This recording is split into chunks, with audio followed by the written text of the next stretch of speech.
all of them in it, and they're all okay. As soon as they land and as soon as that press conference begins, we will be there. In the meantime, to politics. First, Hillary Clinton. Now the ad rush by all the presidential candidates to show their softer side. I'm Barack Obama, and I approve this message. Merry Christmas. Happy holidays. I hope that you and your family will have a magnificent Christmas season. Hillary, I know, is a funny, warm, genuinely caring person. She was just so engaging and so compassionate and so warm. And I really hope that all of the presidential candidates can just get along. I was with you right up until that last one.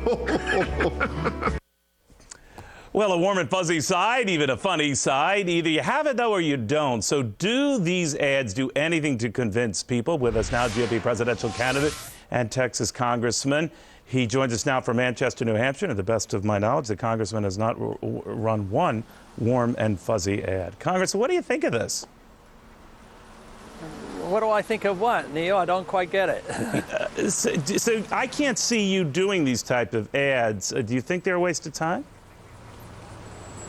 Well, I haven't made a judgment. It seems irrelevant. It seems to me I'd rather talk about monetary policy and foreign policy and spending. So some of these ads I don't think are too important. But we have an ad out about a Merry Christmas ad, and I don't think it's necessarily bad.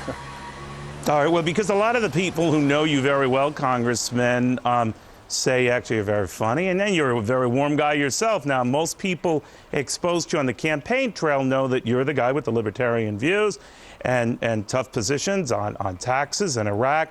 Would it help those who don't know you to know that warm and fuzzy side of Ron Paul? Well, I would hope so, but I have warm and fuzzy positions. You know, I believe in freedom and limited government and let the people alone. So that's pretty warm and fuzzy, you know, allowing people to lead their own lives. So I don't think the ad just to deal with personalities isn't very necessary. Do you think they work, though, that these type, you've been around this before, you've been, you know, in Congress for many years, you've tried this presidential thing before. Do you think that these type of ads register with people, just as someone who watches the process? No, I would say that the people who are joining our campaign by the tens of thousands, if not hundreds of thousands, and those who are sending the money aren't motivated by that. I mean, I think they like to know who I am, and they want to know me and like me and know I'm a grandfather and like kids. But I think what motivates them are my political beliefs and what I believe in the Constitution and monetary policy. That's what energizes people. But I don't think you can divorce it completely from the personality. But if you have bad policies and you think you can overcome bad policy with, you know, these fuzzy ads and think that personality is going to overcome bad policy, won't work. No way. But if you can get good policies and a good personality, then I think it's great. Congressman, let me ask you, you talk about the amount of money you've raised over the internet and for your campaign in general, and it is staggering. Last Sunday alone, $6 million plus. There are reports, sir, that your campaign has received a $500 campaign donation from a white supremacist in West Palm Beach. And your campaign had indicated you have no intention to return it. What are you going to do with that? It's probably already spent. Why give it back to him and use it for bad purposes? You know, and I don't even know his name. I never heard of it. You know, when you get 7,000 donations a name, are we supposed to screen them and find out their beliefs? He sent the money for my beliefs. And if he's promoting my viewpoints and my attitudes, why give it back to him if he has bad viewpoints? And I don't endorse anything that he endorses or what anybody endorses. They come to me to endorse freedom and the Constitution, limited government.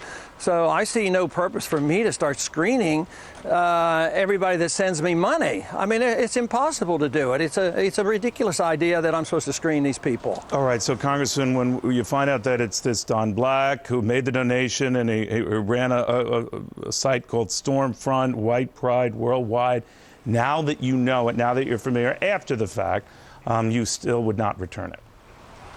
Well, if I spent his money and I took the money that maybe you might have sent to me and donated back to him, that doesn't make any sense to me. Why should I give him money back to promote his cause? That doesn't make any sense to me. So what do you think, Congressman, of the candidates who do this? Either they say, oh, we got money from a group now we're aware was was kind of sticky. We don't want to give it. Hillary Clinton has had to do this. A number of other candidates have had to do this.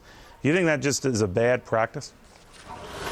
I think it's pandering. I think it's playing the political correctness so that when you quiz them, then they can say, oh, Neil, yeah, I did exactly what you're suggesting I should do, and brag about how pure they are. I think that's a bit of pandering. There's no way that I'm going to institute a policy of looking at 100, 200,000 of these donations and find out, well, what about the people who get donations, want to get special interest from the military-industrial complex? They bundle their money and send millions of dollars in there, and they want to rob the taxpayers. That is the real evil.